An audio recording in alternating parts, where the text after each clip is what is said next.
हाँ जी, राधे राधे बच्चों। और कैसे हो आप सब?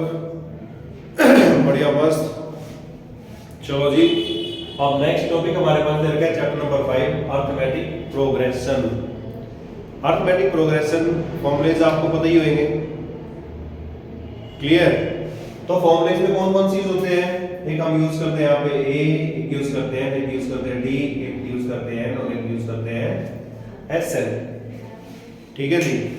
अब इसमें जो आपके पास ये टर्म्स दे रखे हैं, मेन दो फॉर्मूले दे रखे हैं। कौन कौन से? तो दे रखा है an का a plus n minus 1 into D, एक दे रखा है sn का n अपॉन 2 इंटू में 2a plus n minus 1 into D.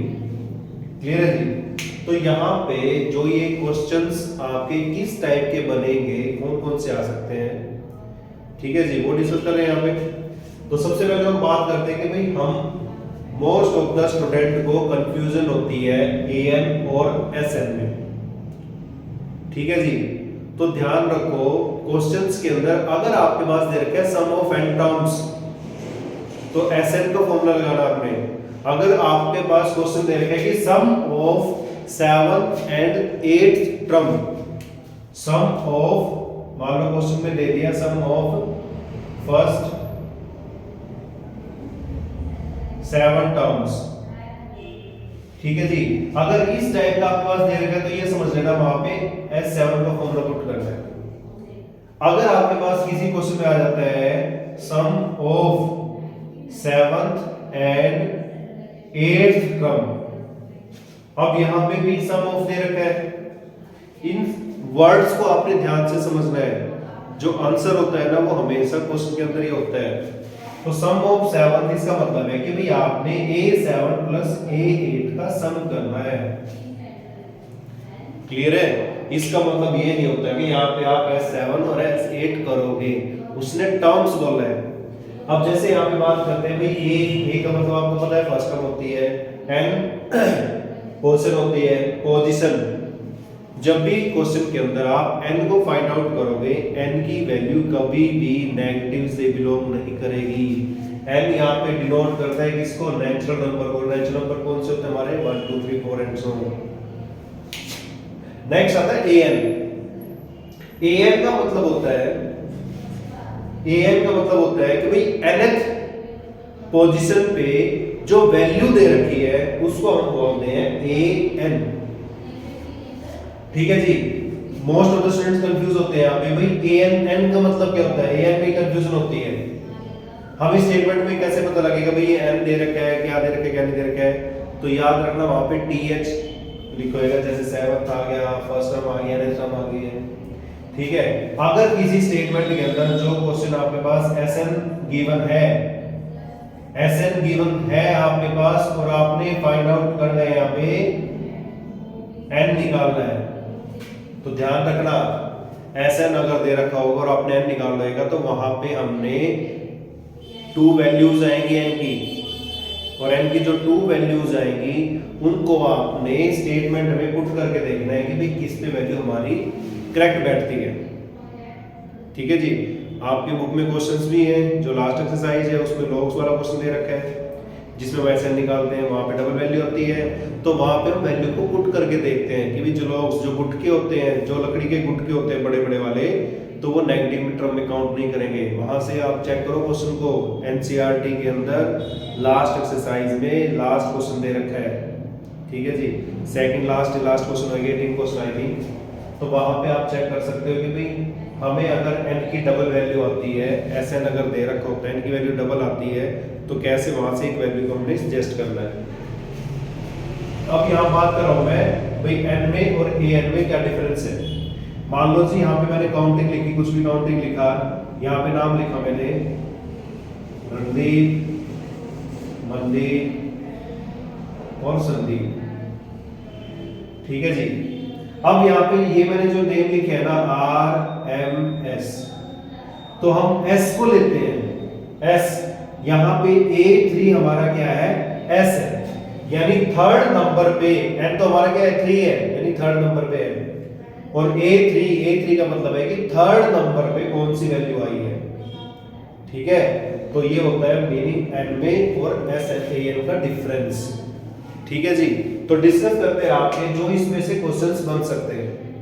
जो आपका एमसीक्यू क्वेश्चन बन सकता है वो आपका बन सकता है किसमें से कि आपके पास उसको टर्म को आपने चेक करना है एपी है नहीं है, और एपी चेक करने का मेथड क्या होता है उसमें डी निकाल के देखते हैं। अगर सबका डी कॉमन डिफरेंस अगर सेम आता है तो वो वहां पे क्या होता है वो एपी आ जाती है, अदरवाइज नहीं आती है।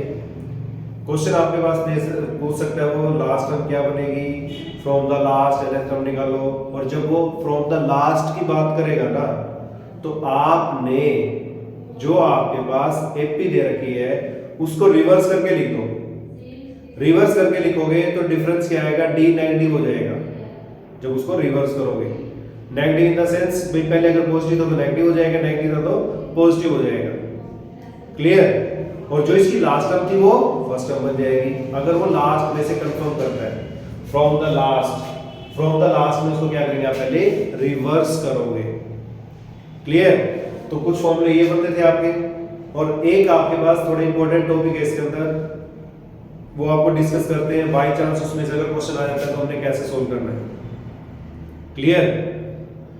वीडियो को ज्यादा से ज्यादा शेयर करें, चैनल को सब्सक्राइब करें ताकि जो 10th क्लास के बच्चे एग्जाम दे रहे हैं उनकी हेल्प हो जाए। Pause the video, note it down the solution. हाँ जी स्टूडेंट्स, एक तो आपका एमसीक्यू बन सकता है इस फॉर्मेट में कि भाई आपके पास यहाँ पे पी नंबर्स दे रखे हैं। फर्स्ट नंबर दे रखा है 2p-1, 7, सेकंड दे रखा है 7 और थर्ड दे रखा है 3p यानी 8p। उसने बता दिया एपी में है तो यहाँ पे हमने p की वैल्यू निकाल दी। अब एपी जहां भी आ गया उसका मतलब क्या है कि उनका जो कॉमन डिफरेंस आएगा वो सेम आएगा। अब यहाँ पे कितनी टर्म है, 3 टर्म्स है, 1 2 3। तो आपने क्या करना है, सिंपल सा लॉजिक अप्लाई करना है। डी कैसे निकालते हैं, a2 a1 is equal to a3 a2। भाई एपी में ऑलरेडी इसने दे रखा है तो एपी में दे रखा मतलब क्या है, कॉमन डिफरेंस दोनों का सेम होएगा। तो मैंने सेकंड में से फर्स्ट को माइनस किया, जो उसका डिफरेंस आएगा थर्ड में से सेकंड को माइनस करोगे उस डिफरेंस के इक्वल आएगा। तो यहाँ पे हमारे पास यहाँ से b की वैल्यू आ जाएगी। ठीक है जी।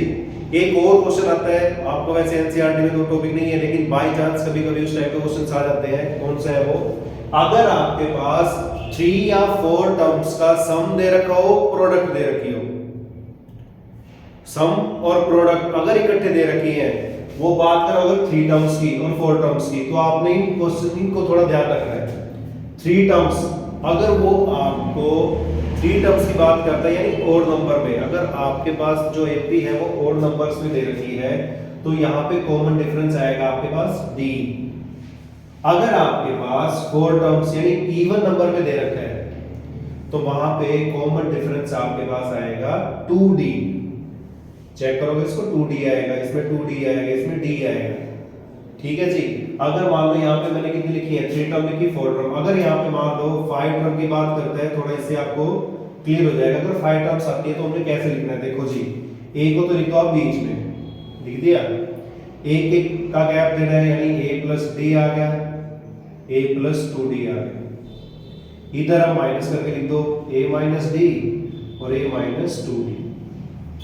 ठीक है जी। अगर यहाँ पे मान लो आप 6 टर्म्स, तो बीच में यहाँ पे क्या लिखेंगे, यहाँ से स्टार्ट करेंगे आप लोग, a minus D, a plus D, a plus 3d और यहाँ पे लिखेंगे a माइनस 3d। ठीक है जी। अब उसके बाद 2 का गैप देना है तो 2 प्लस कर दो इसमें a प्लस 5d और इधर क्या जाएगा a माइनस 5d। ठीक है जी। अगर 6 टर्म की बात करता है, बट इतनी बात नहीं करता वो, ज्यादा क्वेश्चन आ जाता है 3 टर्म्स अगर दे रखी हो और 4 टर्म्स अगर दे रखी हो। ठीक है जी। और इसमें जो क्वेश्चंस बन सकते हैं एक्सरसाइज सेकंड में से आपको टर्म्स दे रखी होंगी जिसमें आपने एलिमिनेशन मेथड पुट करना है, उसके आपके पास क्वेश्चन दे रखे हैं। स्टूडेंट्स, अगर आपको असाइनमेंट चाहिए या फॉर्मूलाज की पीडीएफ फाइल चाहिए तो आप इस नंबर पे व्हाट्सएप कर सकते हैं। क्लियर। जिसमें आपको पीडीएफ फाइल, असाइनमेंट और फॉर्मूलेज आप जिसको चाहते हो वो आपको मिल जाएगा। मेन तो इसमें क्या है, मेन प्रैक्टिस है आपकी, जितनी करोगे उतना बेनिफिट मिलेगा आपको। और थर्ड एक्सरसाइज इसमें क्या दे रखा है, सम दे रखा होगा। ठीक है। कभी कभी हमें क्या दे रखा होता है, वो n टर्म दे के रखता है, एसएन दे दिया। ठीक है जी। फॉर एग्जांपल एसएन दे दिया हमारे पास, मान लो n² + 1 दे दिया। ठीक है, तो यहाँ पे हमने मान लो फर्स्ट टर्म निकालनी है, 10th टर्म निकालनी है, कुछ भी निकालना है, तो आपने ध्यान रखना है कि जब भी हम यहाँ पे कोई भी टर्म निकालते हैं, मान लो A3 निकालनी है मैंने, तो A3 कैसे निकालूंगा मैं, S3 में से S2 को माइनस कर दूंगा तो मेरे पास थर्ड टर्म आ जाएगी।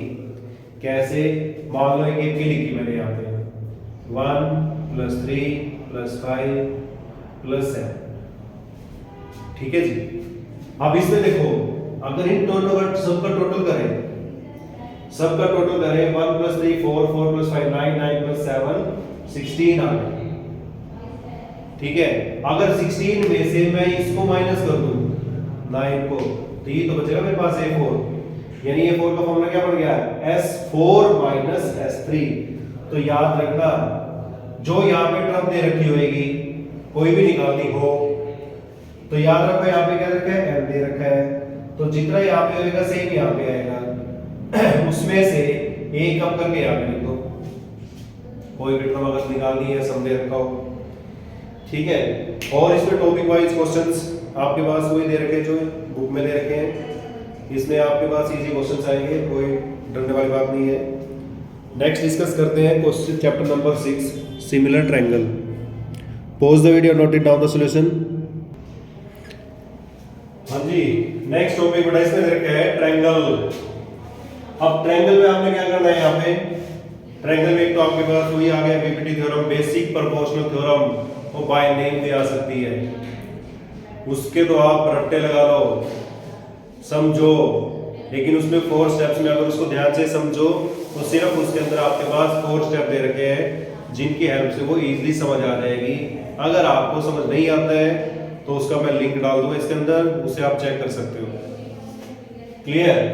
तो इसमें मेन तो आपके पास दे रखा है कि भाई similar triangle, similar property, similar triangles दिखानी है हमने, और सिमिलर ट्रायंगल की प्रॉपर्टी एक ही यूज करनी है इसको कंप्लीट असाइनमेंट जो होती है मेनली, वो हम क्या यूज करते हैं बेसिकली, एंगल, यानी triple angle property mainly use होती है इसके अंदर, जो आपके पास सेकंड एक्सरसाइज दे रखी है, जो 9th क्लास में आपने सोल्व की थी प्रॉपर्टी, तो वो सब यूज होती है, SAS, AAS, ठीक है जी, RHS। बट यहाँ पे हम, ये तो थी हमारी ट्रायंगल्स को कॉन्ग्रुएंट प्रूव करने के लिए।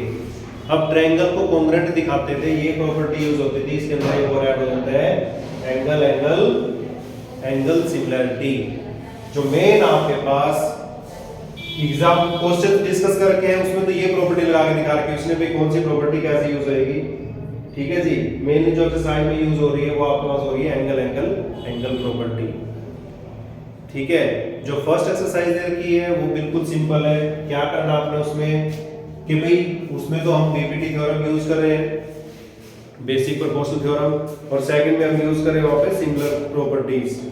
तो यहाँ पे जो बीपीटी थ्योरम दे रखी है उसके अंदर क्या कह रहा है ये कि मान लो आपके पास ये ट्रायंगल दे रखी है ABC और ये आगे मान लो यहाँ पे DE, तो यहाँ पे दो कंडीशन अप्लाई होगी, कौन सी, इफ DE पैरेलल दे रखो BC के, if DE parallel to BC, then क्या आएगा, AD अपॉन AB लिखो तब भी सेम है, DB लिखोगे तब भी सेम है, DB is equal to AE upon EC, और क्या हो सकता है, AD upon AB is equal to AE upon AC, ठीक है जी।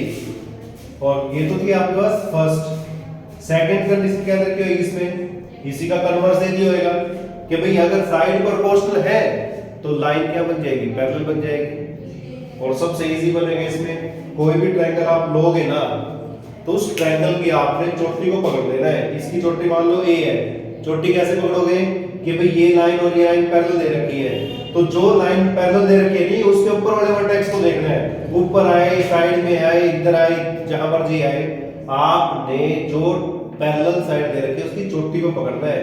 चोटी अगर आपको समझ आ गई वो, तो उसके साइड रेशियोज आपने प्रोपोर्शनली इक्वल दिखा देने हैं।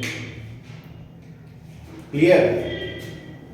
फर्स्ट एक्सरसाइज में तो आपने सिर्फ यही दिखाना था कि साइड पैरेलल दे रखी होगी तो साइड से इक्वल होंगे, साइड से इक्वल है तो लाइन पैरेलल होंगी, यही प्रूव करना था। सेकंड में आपने सिमिलर दिखानी है, और सिमिलर ट्रायंगल में आपको सबसे इजी मेथड है, स्टेटमेंट में एक पॉइंट तो 101% आपको दे रखा होगा, जो कॉमन आता है, जो आपने 9th क्लास में भी किया हुआ है। जिस भी ट्रायंगल को हमने सिमिलर दिखाना है, किसी क्वेश्चन के अंदर बाय चांस किसी क्वेश्चन के अंदर मान लो आ जाता है यहाँ पे CA/BD, अपनी तरफ से कुछ भी लिख रहा हूं मैं यहाँ पे, और यहाँ पे आ गया मान लो CA² आ गया, और यहाँ पे आ गया मान लो BE.D, कुछ भी आ गया।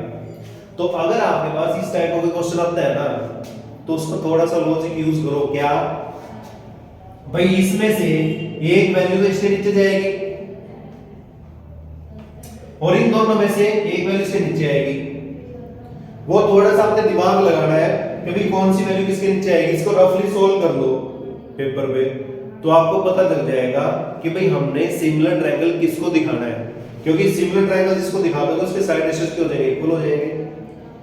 कोई नंबर नहीं कटेगा, कुछ नहीं कटेगा। इसको जाके अपना साइड से मिल जाके वहां पे साइड में सोल्व कर लो, तो एक वैल्यू इसके नीचे जाएगी, एक वैल्यू इसके नीचे जाएगी, उसके आंसर्स को आप इजीली सोल्व कर सकते हो। क्लियर? ये मेन्यू है इसमें से जो एग्जांपल इंपॉर्टेंट है, शैडो वाला कुछ बच्चे कंफ्यूज होते हैं, ये तो चैप्टर 8 9 से है, बट वो सिमिलर ट्रायंगल की प्रॉपर्टी ही यूज करता है जो एग्जांपल दे रखा है। एग्जांपल को ध्यान से देखना, जिसमें आपके पास वो शैडो गिवन है। क्लियर? तो ये था मेनली मोटा मोटा आपके पास चैप्टर नंबर 6 में से। ठीक है, तो बात करते हैं नेक्स्ट चैप्टर नंबर 7। चैप्टर 7 के इंपॉर्टेंट क्वेश्चंस भी डिस्कस करेंगे और फॉर्मूलाज भी डिस्कस करते हैं। यस बेटा, नेक्स्ट टॉपिक आपके पास है क्या, कोऑर्डिनेट ज्योमेट्री।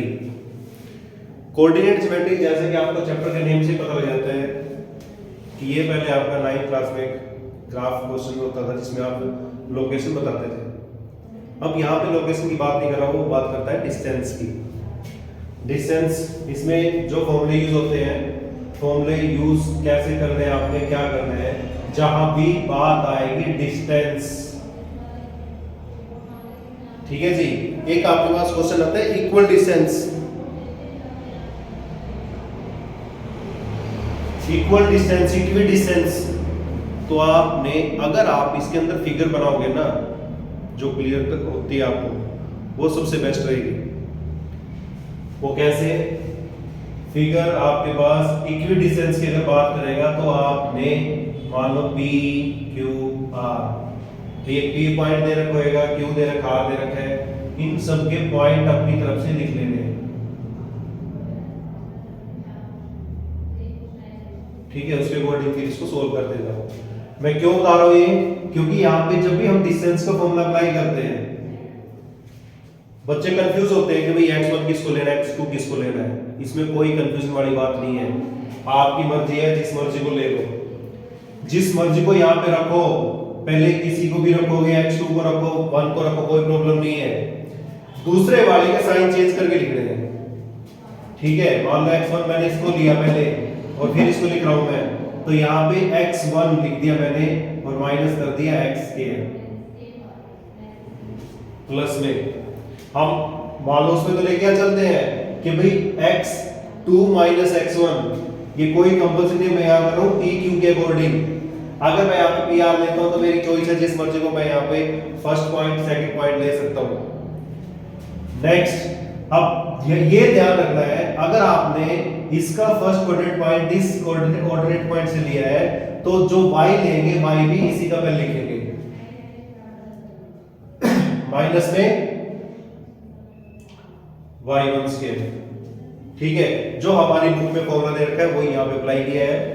PQ हम सोल्व कर रहे हैं, वैसे तो क्या कंडीशन होती है, Q, भी Q के पॉइंट हम पहले लिखे, तो वही मैंने किया यहाँ पे, P के पॉइंट बाद में लिखे। बट फिर भी आपको कोई घबराने वाली बात नहीं है, क्वेश्चन में ध्यान रखना आपने, PQ किया है, Q भी किया है, उसको पॉइंट्स को कोई कंफ्यूजन वाली बात नहीं, आंसर आपका करेक्ट आएगा। डिस्टेंस हमेशा पॉजिटिव आएगा, कभी भी नेगेटिव नहीं आएगा। अगर नेगेटिव आ रहा है तो आपने कहीं ना कहीं पे गड़बड़ की हुई है। ठीक है, एक तो ये था। अगर आपके पास एमसीक्यूज में आता है कि उसको स्क्वायर प्रूव करना है, चेक करना है, रेक्टेंगल चेक करना है, पैरेललोग्राम दिखाना है, और क्या दिखाना है, रोम्बस दिखाना है, तो सबसे पहले तो आपको इनकी प्रॉपर्टीज पता होनी चाहिए। और फिर अगर एमसीक्यूज में आता है तो आपने सोल्व करने की जरूरत नहीं है, जो आपकी आंसर शीट होएगी उसमें ग्राफ होता है, उस ग्राफ पे उन पॉइंट्स को ड्रॉ करके देख लो, वहां से ऑटोमेटिक आपको पता लग जाएगा कोई वो स्क्वायर बन रहा है, रेक्टेंगल बन रहा है, रोम्बस बन रहा है या पैरेललोग्राम बन रहा है। क्लियर? जैसे आप पॉइंट्स ड्रॉ करेंगे ऑटोमेटिक वहां पे आपको फिगर पता लग जाएगी कि भाई ये फिगर किस टाइप की बनी हुई है। ठीक है? और अगर आपका बड़े क्वेश्चंस में आता है फिर तो आपने उसको सोल्व करके देखना है। अब बच्चे क्या करते हैं, स्क्वायर और रोम्बस, स्क्वायर की सब साइड इक्वल होती है, रोम्बस की साइड इक्वल होती है, स्क्वायर के डायगोनल इक्वल होते हैं, रोम्बस के डायगोनल इक्वल होते हैं नहीं होते बाद में। अब बच्चे क्या करते हैं, सिर्फ चार साइड को चेक कर देते हैं, उसके बाद छोड़ देते हैं। बेटा चार साइड सोल्व करने के बाद माइंड में डाउट रहता है कि वो स्क्वायर है या रोम्बस है, वो पैरेललोग्राम है, रेक्टेंगल है। इन दोनों में हल्का सा ही फर्क है क्या, कि जब हमारे पास square, rectangle, parallelogram, rhombus prove करना अगर आता है तो आपने 6 सेगमेंट निकालने हैं, 6 लाइनें निकालनी है अपोजिट साइड। ठीक है? जैसे बोर्ड दे रखे ये साइड और 2 डायगोनल, वो हमें बताएंगे कि वो स्क्वायर है, रेक्टेंगल है, रोम्बस है, पैरेललोग्राम है। ठीक है? बाकी कंडीशंस आप लोग सबको पता ही है कि पैरेललोग्राम की प्रॉपर्टी क्या होती है, स्क्वायर की क्या होती है, रेक्टेंगल की होती है, पैरेललोग्राम और रोम्बस की क्या होती है। स्क्वायर की सभी साइड इक्वल होती है, डायगोनल भी इक्वल होंगे। रेक्टेंगल में अपोजिट साइड इक्वल होती है, डायगोनल इक्वल होते हैं। पैरेललोग्राम में अपोजिट साइड इक्वल होंगे, डायगोनल इक्वल नहीं होंगे। रोम्बस में सभी साइड इक्वल होंगे, डायगोनल इक्वल नहीं होंगे। ठीक है जी? तो ये तो आपके पास फर्स्ट एक्सरसाइज में से किस टाइप का आ सकता है, इक्विडिस्टेंस का आ सकता है। इक्विडिस्टेंस की प्रॉपर्टी आपने इज इक्वल टू वैल्यू रखी है, स्क्वायर रूट से स्क्वायर रूट कैंसिल होएगा अगर इक्विडिस्टेंस का आता है तो। यूनिट दे रखी है, स्क्वायरिंग बोथ साइड करके उसका स्क्वायर खत्म कर देते, स्क्वायर रूट खत्म कर देते हो। 7.2 एक्सरसाइज में जिसमें आपके पास दे रखा है सेक्शन फार्मूला। अब बच्चे कंफ्यूज होते हैं कि सर इसमें से हमें ए और बी की वैल्यू कैसे पता लगेगा। तो ध्यान रखो, अगर आपको ऐड के बाद 2 कोऑर्डिनेट पॉइंट दे रखे हो, बीच में ऐड का साइन हो, तो समझ लो वो 9 सेगमेंट का स्टार्टिंग और एंडिंग पॉइंट दे रखा है। मैं फिर कह रहा हूं, इसमें फिगर ड्रॉ कर लोगे तो बेस्ट रहेगा आपके लिए। अब इसमें मान लो यहाँ पे आ गया x1 y1 और ये आ गया आपके पास x2 y2। अगर मिड पॉइंट की बात कर रहे हैं तो फिर तो फॉर्मूला बिल्कुल सिंपल है, इन दोनों को जोड़ो, 2 से डिवाइड कर दो, बीच की वैल्यू आ जाएगी जैसे हम मीडियन में निकालते थे। ठीक है? अगर वैसे सेक्शन फॉर्मूले की बात करें, भाई डिवाइड पता नहीं कहां पे कर रहा है कहां पे नहीं कर रहा है, तो यहाँ पे हम x y सोल्व करते थे और रेशियो यूज करते थे m/n। अगर रेशियोज पूछता है, स्टार्टिंग में पूछ लेगा व्हाट रेशियो, तो व्हाट रेशियो की जब भी बात करेगा वो, तो वहां पे रेशियोज हमने k/1 लेके चल रहे हैं। अगर वो रेशियोज की बात नहीं कर रहे हैं तो फिर हमारे पास और कुछ पूछता है वो, तो इन वैल्यूज को, फिगर को ड्रॉ करोगे तो हर क्वेश्चन आपको इजी सोल्व रहेगा। इसका फॉर्मूला क्या बनेगा, x कोऑर्डिनेट पॉइंट निकालने, मान लो जैसे मैंने यहाँ पे, तो यहाँ पे क्या होगा, m वाले कोऑर्डिनेट को मल्टीप्लाई करेंगे इधर और n वाले करेंगे इधर, इससे थोड़ा इजी लगता है। जैसे nx1 प्लस में mx2 divide by m plus n, y को सोल्व करना हो ny1 plus my2 upon m plus n। ठीक है? और अगर आपके पास x एक्सिस दे रखो, y एक्सिस टाइप का आ जाता है इसमें से 2 नंबर में, 3 नंबर में, x एक्सिस कोऑर्डिनेट पे दे रखा है, y कोऑर्डिनेट पे दे रखा है, तो वहां से रखना। अगर x एक्सिस पे दे रखा है तो y की वैल्यू 0 होगी, और y एक्सिस पे दे रखा है तो x की वैल्यू 0 होगी। वो आपने अकॉर्डिंग क्वेश्चन को देखना है। इससे मेनली हमारे पास ये 2 फॉर्मूले, डिस्टेंस फॉर्मूला है, सेक्शन फॉर्मूला है, मिड पॉइंट फॉर्मूला है। मिड पॉइंट फॉर्मूला क्या बन जाएगा, अगर आपने यहाँ पे m और n की 1 वैल्यू पुट करोगे, क्योंकि रेशियोज क्या होगा 1 1 होएगा, तो रेशियोज को सोल्व कर लेंगे आप। ठीक है? तो इसमें आपने ध्यान रखना है, एक बार क्वेश्चन आ जाता है जो आपका एनसीईआरटी बुक में दे रखा है, जैसे AP इज इक्वल टू में 3/5 PB ये दे रखा है। तो यहां से थोड़ा ध्यान देना, अगर AP और यहां पे लिखा PB, अगर यहां पे AB दे रखा होता तो यानी एक साइड दे रखा होता, यहां पे टोटल हमारे पास PB दे रखा है, इसने AB दे रखा है यहां पे। ठीक है? तो यहां पे हमने AP और यहां पे PB निकालना पड़ेगा, तो उसको थोड़ा ध्यान रखो। AP के हिस्से में अगर 3 है, टोटल कितने हिस्से थे, 5 हिस्से थे, 5 में से 3 तो एपी के पास चले गए, तो जो पीबी आएगा पीबी के पास 2 हिस्से बच जाएंगे। इससे लॉजिक लगा सकते हो, या फिर एबी की वैल्यू पुट कर दो एपी प्लस पीबी, वहां से इसको सिंपलीफाई करोगे तो रेशियो पता लग जाएंगे। क्लियर। और इसमें जो क्वेश्चंस आएंगे वो हम डिस्कस करेंगे। और हाँ, आपकी 7th मार्च इवनिंग से लेके आपका पेपर है मंडे को, तो आपकी सैटरडे तक ऑनलाइन क्लासेस होंगी, रिवीजन क्लास, जो मोस्टली नाइट में ही रहेंगी, नियर अबाउट 8 ऑनवर्ड्स। तो चैनल को सब्सक्राइब करें ताकि आपके पास नोटिफिकेशन आ जाए। क्लियर। तो ये आपके पास मेनली था, इसके अंदर distance formula, section formula, formulas आपको पता ही होते हैं, वो यूज हो रहे हैं जो इसमें, और कुछ भी इसमें घबराने वाली बात नहीं है। पेपर आपके पास बिल्कुल सिंपल आएगा। जब भी आपके पास एमसीक्यूज टाइप में अगर आता है तो आपके पास ग्राफ ऑलरेडी गिवन होता है, पेंसिल से उसको ड्रॉ करके देख लो, कोई प्रॉब्लम नहीं होगी। क्लियर। पीडीएफ फाइल चाहिए आपको तो इस नंबर पे व्हाट्सएप कर सकते हो, आपको फॉर्मूलेज की पीडीएफ फाइल मिल जाएगी। तो नेक्स्ट डिस्कस करते हैं यहाँ पे चैप्टर नंबर, हाँ जी, chapter number 8 introduction to trigonometry. इसमें सारा खेल आपके पास किसका है? साइड रेशियोज का है।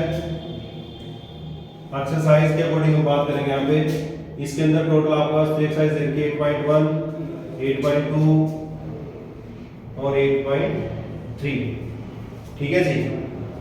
जो आपके पास 8.1 है उसमें क्या रखा है? साइड रेशियोज बताने हैं। साइड रेशियोज, टोटल साइड कितनी यहाँ पे? 3 साइड है, तो वो हमें डायरेक्ट या इनडायरेक्ट वे में एक साइड दे के रखता है, एंगल दे के रखता है, बाकी 2 साइड्स को आपने निकालना है। क्या पूछेगा हमसे वो डिपेंड करेगा वहां पे, उसके अकॉर्डिंग हमने देखना है। अब इसको सोल्व करने का क्या मेथड आपके पास? इसमें सबसे पहले हम पंडित जी को बिठाएंगे, जिसको हमने बात किया पंडित बद्री प्रसाद हर बोल। ठीक है जी। तो यहाँ पे आपके पास P/H, अब यहाँ पे डिपेंड करता है एंगल कौन सा दे रखा है उसके अंदर। बी तो देगा नहीं, वो 90 का नहीं देगा हमें। ए और सी एक्यूट एंगल हमेशा यूज करते हैं इसके अंदर फर्स्ट एक्सरसाइज में।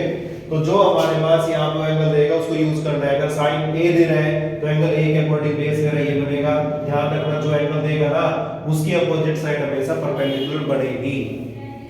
सिर्फ इंटरचेंज होता है, किसमें होता है? बेस और परपेंडिकुलर में हाइपोटेन्यूज सेम रहेगा। ठीक है। और बच्चे कंफ्यूज होते हैं एच में और हाइपोटेन्यूज में और हाइट के अंदर मोस्टली कंफ्यूजन होती है, वो गड़बड़ करते हैं। वो गड़बड़ कौन चैप्टर में होती है? 9th चैप्टर में, क्योंकि वहां पे हमें क्वेश्चन की क्या पूछता है? हाइट पूछता है, और हम उसको क्या मान लेते हैं? डिवाइड करते हैं हाइपोटेन्यूज, क्योंकि फॉर्मूले में यहाँ पे हमने इसको हाइपोटेन्यूज माना हुआ था।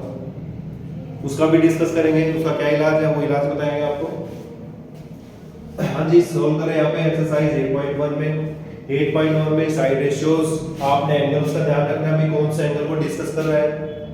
अब इसमें क्या है आपके पास? आपको पेपर रीडिंग के लिए 15 मिनट्स मिलते हैं। ठीक है। इस 15 मिनट्स के अंदर आपने पेपर की रीडिंग लेनी होती है। ठीक है। और आपका माइंड थोड़ा क्या होता है? फ्रेश होता है, क्योंकि सभी आपने रिवीजन की हुई होती है। तो आप उससे बेटर ये रहेगा कि जो फॉर्मूले जिनको लगता है कि भाई आप भूले हुए हो, कुछ है माइंड के अंदर, तो जैसे ट्रिग्नोमेट्री टेबल है उसको बना लो पहले ही आंसर शीट के लास्ट पेज पे। ठीक है। उससे आपको हेल्प क्या मिलेगी? एक तो आपका टाइम सेव हो जाएगा, और क्योंकि उसमें से क्वेश्चन आने ही आने हैं। चैप्टर 8 में आ जाए, 8 में नहीं तो 9th में आएगा ही आएगा, तो उस चीज का आपने ध्यान रखना है। अब इसमें आपने सोल्व क्या करेंगे? जैसे फर्स्ट एक्सरसाइज के अंदर एंगल दे रखा होगा, एक साइड दे रखी होगी, बाकी 2 साइडें निकालनी है, वो यूज करेंगे इसकी हेल्प से। sin theta, cos theta, tan theta. अगर इसको उल्टा कर दें तो sin को उल्टा कोसेकेंट, फिर सेकेंट और फिर कोटेंजेंट।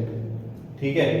जो सेकंड एक्सरसाइज है वहां पे हम क्या यूज करते हैं? ट्रिग्नोमेट्री टेबल यूज करते हैं। ट्रिग्नोमेट्री टेबल आपको पता ही होगा। यहाँ पे क्या करते हैं? फॉर एग्जांपल sin थीटा 0 लिया एंगल, 0 के बाद 30, 30 के बाद 45, 40 के बाद 60, 60 के बाद 90, और वहां पे हम क्या करते हैं?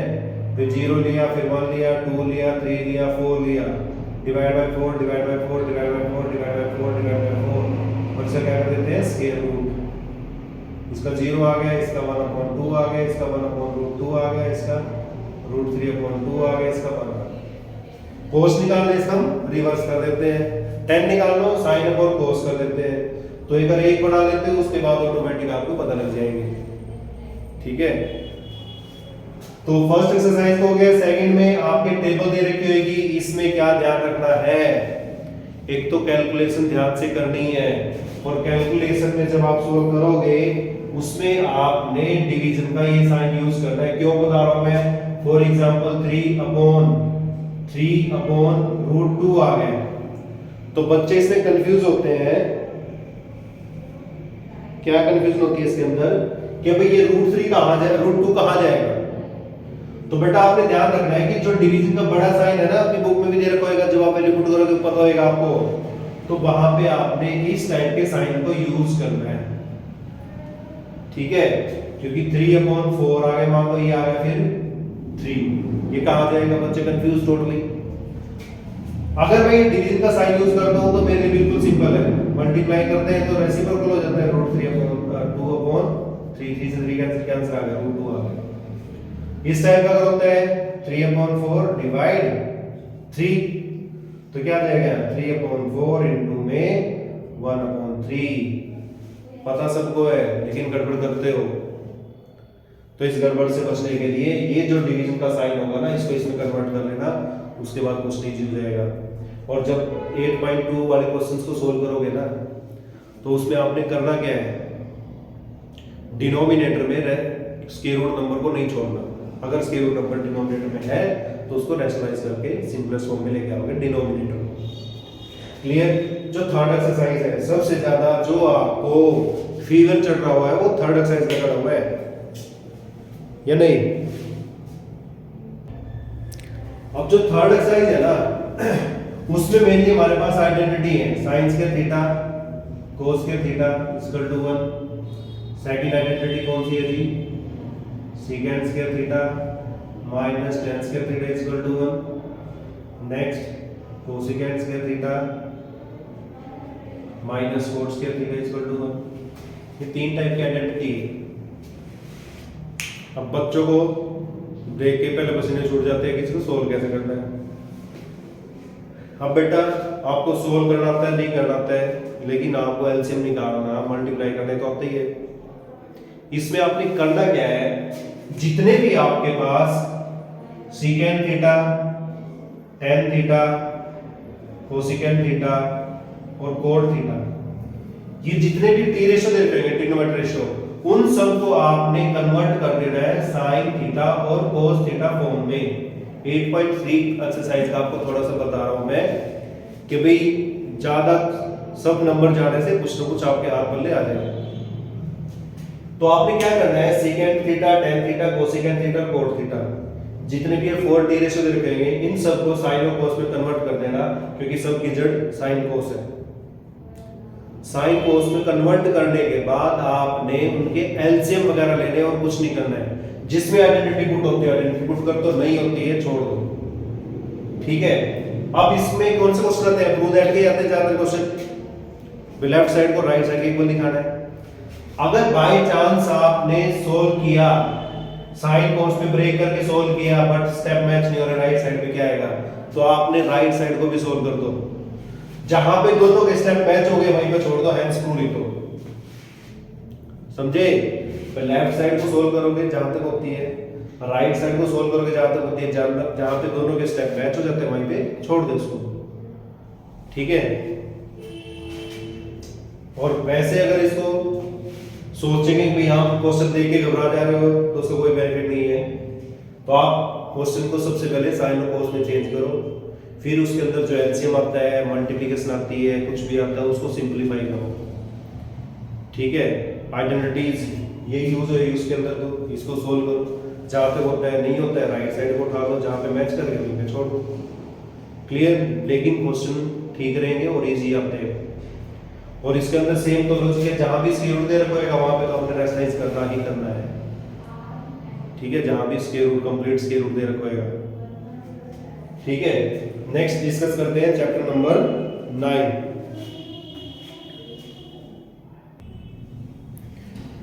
हाँ जी, नेक्स्ट आपके पास है application of trigonometry. Application of trigonometry वैसे अगर रियल लाइफ की हम बात करें ना, बहुत इंपॉर्टेंट टॉपिक है।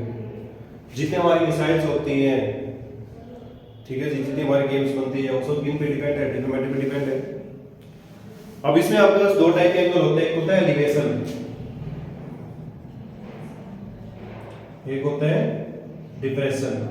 अब एलिवेशन और डिप्रेशन, एलिवेशन का मतलब होता है कि जब हम नीचे से ऊपर की तरफ देख रहे हैं, और डिप्रेशन मींस डीप गहराई में ऊपर से नीचे की तरफ देख रहे हैं। तो जब आप डिप्रेशन और एलिवेशन, एलिवेशन का सिंपल फिगर है, इस चैप्टर के अंदर भूल कर भी आपने ए बी सी, जो यहां पर आपके पास ए बी सी आएगा, किसी को भी एच नहीं लेना है। अगर एच लोगे बेटा कोई ना कोई गड़बड़ करोगे, तो आपका बेस्ट मेथड है इसको यहाँ पे सोल्व करके चलो, एक्स वाई जेड फॉर्म में लेके चलो। एक्स वाई जेड फॉर्म में लोगे तो उतना ही आपके लिए सिंपल होएगा, अदरवाइज कंफ्यूज हो गए आप। क्योंकि इसमें बच्चे क्या करते हैं, एच लेते हैं और एच के अंदर क्या मान लेते हैं, वो हाइपोटेन्यूज, और जब आप टी रेशियो निकालोगे वहां पे गड़बड़ करोगे। तो बेटर ये है कि क्या लोगे आप, एक्स वाई जेड लोगे। और इसमें जो फिगर बनेगी आपकी, फिगर आपके पास इस टाइप की बन सकती है, ठीक है जी। फिगर आपके पास इस टाइप की बनेगी, इसी को उल्टा कर दिया, ठीक है। डिप्रेशन मींस नीचे की तरफ जब भी बात करेगा वो, तो फिगर को आपने कैसे ड्रॉ करना है, मान लो ये एंगल बनेगा, ये लाइन ली, ये बेस लाइन लेंगे, जो एंगल यहाँ पे बना है उसी का अल्टरनेट, क्योंकि ये लाइन पैरेलल होती है, यहाँ पे तो थीटा आएगा, कहीं पे ये नीचे बन जाएगा आपके पास, तो उसको ऊपर नहीं लोगे, ठीक है। आपने क्या करना है, जो भी एंगल चूज करोगे, मान लो दो एंगल दे रखे हैं फॉर एग्जांपल इस फिगर के अंदर, एक दे रखा है 30 डिग्री, एक दे रखा है 60 डिग्री, ठीक है। तो यहाँ पे ये छोटा एंगल बन रहा है, ये 30 का बन रहा है, ये बड़ा बन रहा है 60 का बन रहा है। हमेशा ये परपेंडिकुलर तो आएगा ही आएगा। परपेंडिकुलर अगर आएगा वो तो यूज करना ही है। एक 6 मान लो 30 एंगल है ना, 30 एंगल कौन से ट्रायंगल में यूज हो रहा है, इसमें 30 एंगल की लाइनों को डार्क कर दो, थर्ड एंगल परपेंडिकुलर की लाइन आ जाएगी, पता लग जाएगा आपको कि ट्रायंगल कौन सी लेनी है, ठीक है।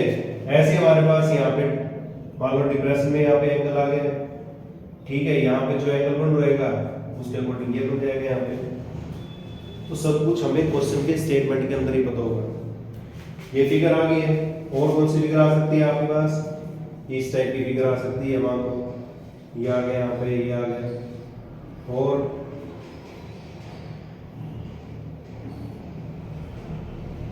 इस टाइप की आ गई है, ये एक बार यहाँ से एंगल है, एक बार यहाँ से एंगल है, किसी भी टाइप की मर्जी हो सकती है, कंफ्यूज नहीं होना है, ठीक है। आपने इनकी वैल्यूज को पहले नोट कर लेना है, और ध्यान रखना किसी भी ट्रायंगल के अंदर अगर एंगल 45 डिग्री आता है तो वहाँ पे याद रखना बेस और परपेंडिकुलर की जो लेंथ बनेगी वो सेम बनेगी। क्यों बनेगी, क्यों कहा हुआ है, क्योंकि यहाँ पे एंगल 45 दे रखा है, ये 90 का होता है, तो ये भी कितना आएगा 45, तो ये आइसोसेलेस ट्रायंगल बन जाती है। और आइसोसेलेस एंगल बेस एंगल दोनों क्या हो गए, इक्वल हो गए, तो ये लाइन और ये लाइन क्या बन जाएगी, इक्वल बन जाएगी। स्टूडेंट्स, तो ये थे आपके पास चैप्टर नंबर 5 से लेके चैप्टर नंबर 9 तक, टॉपिक वाइज कैसे आपने प्रिपेयर करने हैं, किसके अकॉर्डिंग प्रिपेयर करने हैं, क्लियर। नेक्स्ट वीडियोस में हम डिस्कस करेंगे इंपॉर्टेंट क्वेश्चंस। ये तो सिर्फ मैं आपको रिव्यू दे रहा हूँ कि किस टाइप के क्वेश्चंस आएंगे, कैसे फिगर आपके पास बनेगी और कैसे आपने उनको सोल्व करके देखना है। क्लियर स्टूडेंट्स, तो नेक्स्ट वीडियोस के नोटिफिकेशन के लिए ज़्यादा से ज़्यादा शेयर करें, सब्सक्राइब करें। जय हिंद, जय भारत, राधे राधे।